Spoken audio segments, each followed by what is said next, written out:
I've known James Cagney since 1994, and from the moment I met him, I was always struck by his sweet disposition and compassion. He was always friendly and accommodating, and one of the few African Americans I'd met since I arrived in California who was willing to talk about the history and culture of people from other parts of the world. We met at Laney College's audio video lab. He was the overnight programming tech. I was a producer of a show called Culture Shock News that broadcasted on the college cable channel. My show interviewed a cross-section of artists, writers, musicians, academics, mostly people of color, from the Americas and the world.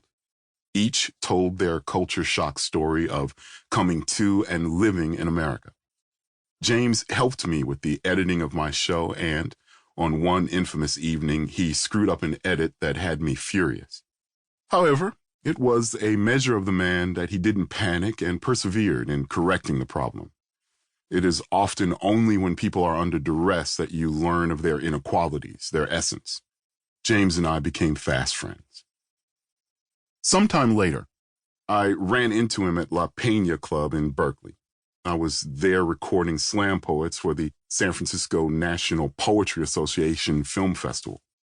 I was the director of the annual video festival, and we invited video poets from around the world to submit their work and augmented the annual poetry show with live recordings.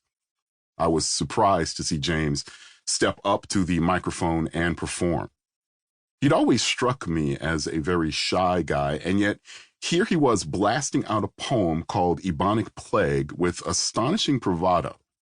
The poem was a reaction to the Oakland School Board wanting to introduce Ebonics as an official language in schools.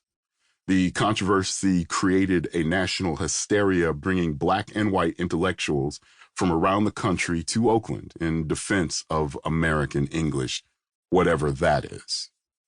James's performance was electric, and it set him on a path to local celebrityhood.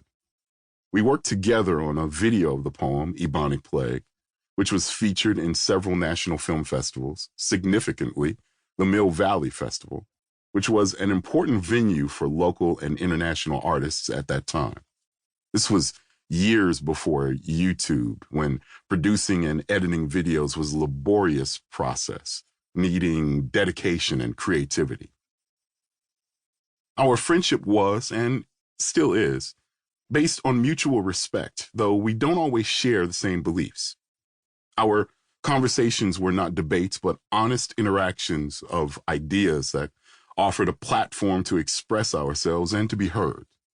What really cemented our friendship was our mutual admirations for two Bay Area legends, Piri Thomas and Reginald Lockett.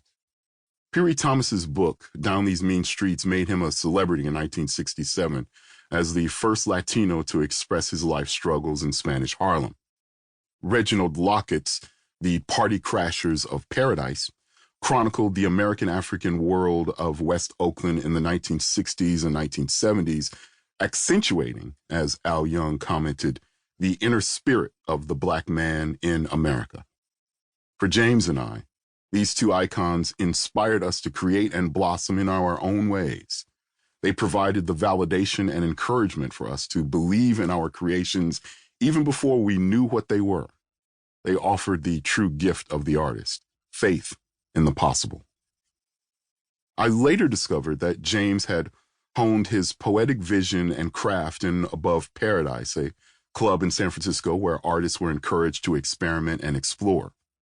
I wasn't a part of that scene, but recognized the power it gave James as he continued to perform at La Peña and other venues in the Bay Area with astonishing verve and creativity. I collected his poetry broadsheets and sponsored him to be a part of the San Francisco's National Poetry Association's Celebration of the Word, headlined by Maya Angelou in 2000.